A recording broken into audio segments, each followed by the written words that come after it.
Alright, what's going on at YouTube? Welcome back to your favorite cyclist YouTube channel. This week we're talking about do expensive and different pad compounds make a difference with the braking power on your bike.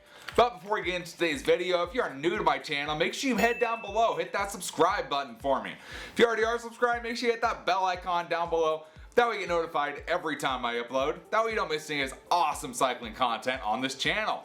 So like I said, today we're talking about brake pads. In particular, we're talking about these Sinter brake pads here. These are green compound brake pads. So I picked these guys up at the Sea Otter Classic when I talked to them at Sinter, and really the big reason I picked these up is because their claim is with the green compound, they make upwards of 35% increase over just a stock brake pad on your bike. That's a big difference. 35%, that's like 11% better. So that's a big difference, and definitely I think would make a big change, big benefit to your bike, especially on a bike like the Poseidon Redwood that just has mechanical disc brakes. Any extra feeling, any extra bite you can get to the brakes, gonna make a big difference. So we got these pads here. We got the green Sinter brake pads we're gonna throw in this bike. But before we even get to that, and before we even talk about what compounds there are and what the difference is with the Sinter brakes, we're gonna go lay down some controlled brake tests with the Poseidon Redwood. We're gonna go head out on the street, we're gonna lay down some lines and see how well these current brakes actually stop at different speeds, and that way we have something to base our new Sinter brake pads off of. So let's head on outside, let's mark up our road, and let's do some braking tests. Alright, so we go in and marked off our road here, so of course the big line right there, that's going to be where we hit the brakes, right at that point right there. So coming at different speeds, and we'll see how far it takes from that line to actually come to a stop. So you can see the little lines, that's a foot mark every single foot, and then our bigger lines every 5 foot. So 5, 10, 15, 20, 25. I think that should be enough. Need to add more, we can add more, but 25 foot I think should be pretty good. I'm pretty sure I can stop in that distance on what's all brakes that are on there right now. So let's go ahead and throw you guys up on the tripod. Let's take a few cracks at this and see how well it stops. Honestly, we'll mark them up. We'll go ahead and use blue this time, and we'll mark where the brake stops. We'll mark the front wheel every single time we stop. That way we know kind of where we are, and we'll do like a couple of controlled tests all together. We'll do 3. That way we can take the average of them and kind of see where we're looking, and then we'll swap out the new pads onto here. Alright, so we got the Garmin set up here on the Poseidon Redwood. Then we can track our speed. So I'm thinking we do like a 5 mile, 10 mile an hour, and 15 mile an hour.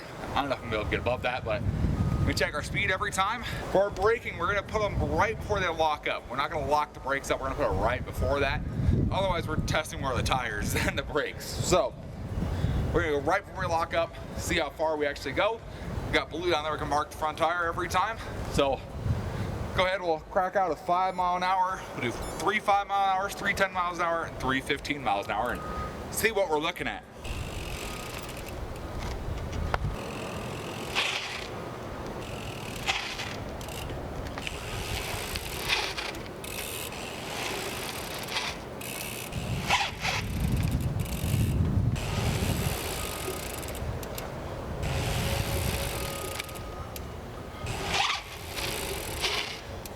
Okay, so 5 miles an hour right here. We've got these 3 lines here, so on average, about 3 feet to stop with those pads. Yeah, that's the first one. The first one's always a little longer, I think found, and then the other 2 right there. So we'll say 3 feet, about average for 5 miles an hour. If we come over here to 10 miles an hour, you can see the first one was a little farther, and then they kind of came back. So we're literally looking at 10 feet for 10 miles an hour. And then if we come to our 15 mile an hour spot right here, they're actually all fairly close to here, and it's funny, you could actually feel the brakes fade a little bit on the last one. So the middle one was actually the first, and then second, and then third was the farthest one. So you can actually feel the brakes, and you actually smell brakes on the bike right now. So those ones, what does that come out to? 5, 10, 15, 16, 16 and a half, 17 feet for a stop off of 15 miles an hour. So there's kind of our base marks right there. So let's go ahead, let's go inside. Let's talk about these Sinter brake pads, what makes them different, and let's swap them onto the bike. Alright, so we went ahead and removed our original pads from here. So these are the Tektro pads that come with this. They're probably they kind of look like a semi-metallic is honestly what it looks like. So probably like a semi-metallic. A lot of people say the original pads that come on your brakes, not that great. I don't know, I feel like they're pretty good, but we're gonna try and swap these out. Like I said, we're gonna try something that supposedly has upwards of 35% better coefficient. So we're going to swap these guys out for the Sinter pads. Now, you might hear Sinter, you might be like, oh, there's some metallic too.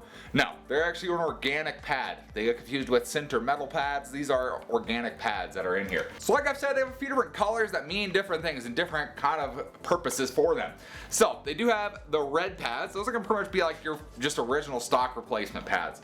They are better. They say they are 15% better than Shimano pads. So you do get some improvement over them, but they offer consistent performance thanks to medium compound and friction stabilizers, and reliable braking with smooth lever feel and excellent durability. So those work fine. Then we'll move on to the green ones. This is what I have here, what we're going to be throwing on. So the green ones are designed with one thing in mind: extreme braking performance in diverse temperature conditions. I'd say you encounter all that on a gravel bike or a mountain bike. They enable riders to brake aggressively while maintaining the ultimate power of control in all situations, regardless of the riding surface. And they say these have a 36% improvement in friction compared to SRAM OEM pads. I don't have SRAM, I have Tektro.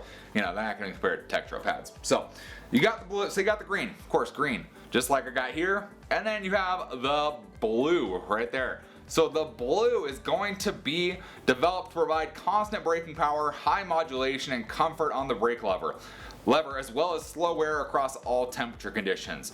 So the blue ones are going to be especially suitable for e-bikes, other heavy bikes, which with the extra long pad life and highly resistant to fade. Those e-bikes are heavy, and if you're rocking those downhill, you want something that's not going to fade on you and last a long time.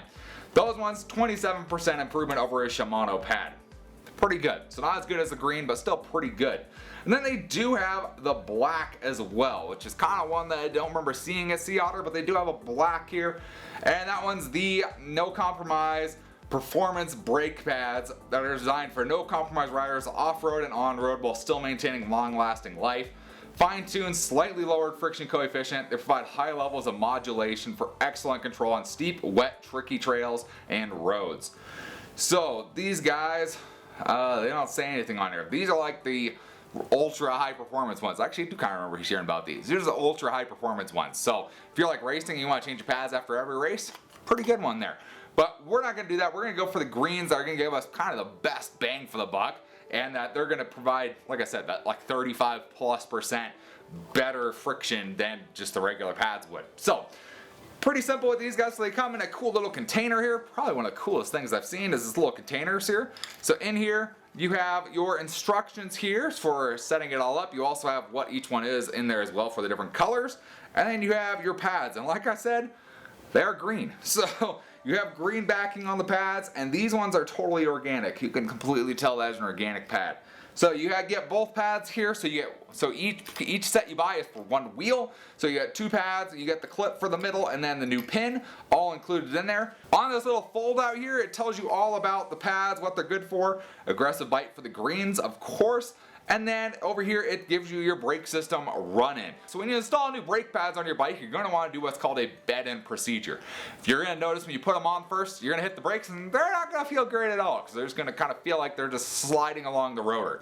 And that's because that bed-in procedure pretty much has to do with getting material from the pad onto the rotor, and that's going to help kind of seat them together and help them work the way they're supposed to and help them have that aggressive and good brake feel, I guess you could call them. So for these guys, they give you a whole brake run-in procedure here. They also have a cool little machine. They actually have a cool machine to help you bed in brakes if you're a shop and you want to get one of those, or you have enough bikes that you want to get one of those. We saw that at Sea Otter, and that was actually pretty neat. I've never seen one of those before. So with the run-in, they say you need to clean and degrease the brake discs, so you can get something like this brake clean here. Brake parts cleaner right here. This stuff works good. Spray it onto a rag or a paper towel, wipe down your rotors. Get them perfectly clean. You don't want any grease or anything on there. Don't touch your rotors either.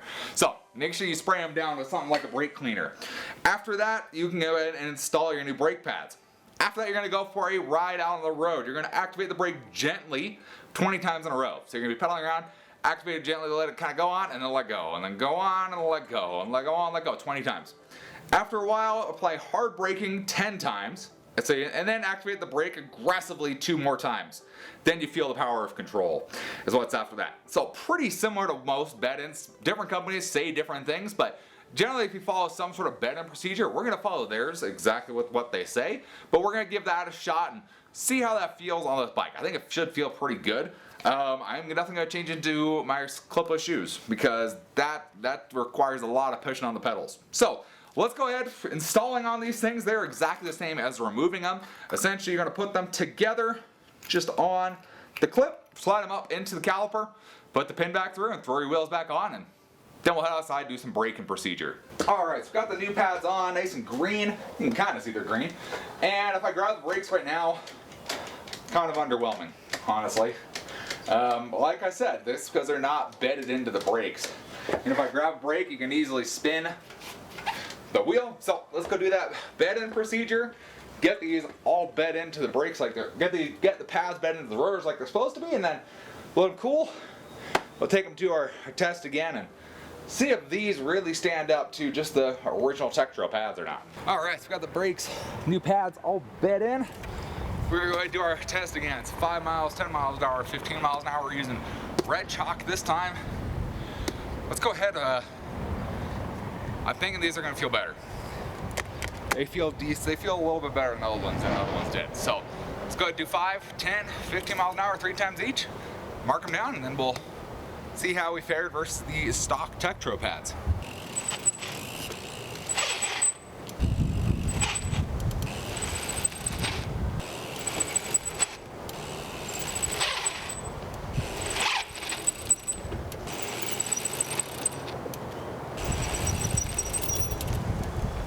Okay guys, so this is pretty crazy. So here's 5 miles an hour. Remember, blue was the original Tektro pads, red is the new Sinter pads, and we're offset the other way. That's like 1.5 feet average for 5 miles an hour. So we cut down from what, 3 foot to 1.5 feet, 50% difference on just the 5 miles an hour.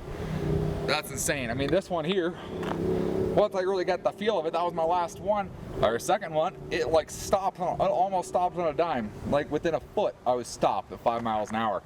That's pretty crazy. Gonna get crazier, just wait. Then we come down here. This is our 10 mile an hour right here. So 10 miles an hour, blue original, so we actually had those two and that mark over there. These 3 right here are our new Sinter pad. So all right around 7 foot is where those ones are. So 7 foot down from 10. So about 30% difference right there. Just in that, I mean, you can see how they kind of went farther out. And this one, they were actually all pretty consistent, honestly. That's one of the big things I would actually say is they're consistent. You can see the marks. They're closer together than they were with the original pads. Then if we move down here, this is where big difference happened. I was really surprised. So blue right over here, that's our original pads. Right around 5, 10, 15, 16 and a half feet was where that one was. Our marks are these 3 right here. So 1, 2, and 3. Those are our marks for our 15 mile an hour mark. 15 mile an hour speed, it had to stop. So we are average 5, 10, I don't know, 11 and a half, 11 foot down from 16. I mean, that's noticeable. I mean, these ones are noticeable. You can see way back here, I didn't even get past the 15 foot mark for the same braking feel to them. Wow. I'm ultimately impressed by how well those worked. I didn't think that would be the case. So let's head back in the garage. Let's talk about them a little bit more and tell you guys what I think ultimately. So I don't know what else to actually say because you guys saw it as well as I did. They work. They cut down your braking distance by about 30% or more, depending on how fast you're going. And I can only imagine them getting a little better once they get broken, once they bed in a little bit more as you continue riding. They're just going to get better, I feel, versus anything. I never would have thought brake pads would do that big of a deal, but they make that big of a difference. Wow. So Sinter, the green pads are like $30 a set. So you get one wheel in each set, a little can here. I think that's $30 well worth it. I mean, especially since I thought the brakes felt good before, and obviously there's more out of these just original Tektro mechanical brakes that people don't tend to like, but they seem to work really well for me, and there's a lot you can get out of them without having to change to hydraulics out of these. And I bet if you have hydraulics, they would even be better than this because you get a lot more modulation out of a hydraulic brake a lot of times. Wow. Wow. That's pretty cool. That's pretty neat. That's pretty neat. I would not have thought they would make that big of a difference as they did. That's crazy. That's crazy. I figured they would make some. Not that much noticeable difference.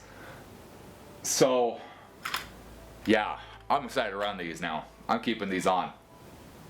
That's pretty neat. So, big thanks to Sinter for hooking me up with a set of these at Sea Otter. It was cool to be able to test these and show you guys this cool product here and show you guys that changing your pads out to just a different brand or a higher quality pad or a nice organic pad like these Sinter pads makes a big difference. I never would have thought that'd be the case, but it definitely is the case.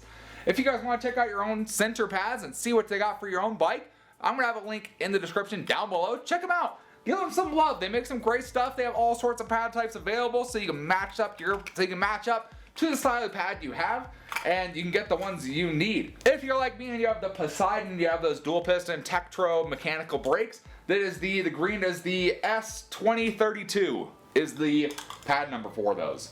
Certain ones aren't on their site, like this one's, I don't, like these, like this specific brake isn't listed on their site as a compatible option, but if you find the pad that matches up to yours, it's gonna work on your bike. So that's kind of what we did at Sea Otter. We matched this pad up to what's on my bike right now and threw them on there, and it's been great. I like these. I'm looking forward to using them, giving them some solid braking on my gravel bike. So big thanks to Sinter again. If you enjoyed the video or at least learned something, give this video a big thumbs up. Appreciate the support. Any comments or questions, let me know down in the comment section below. Love talking to you guys. Love answering questions you guys have. And I will see you in the next video. Thanks for watching today.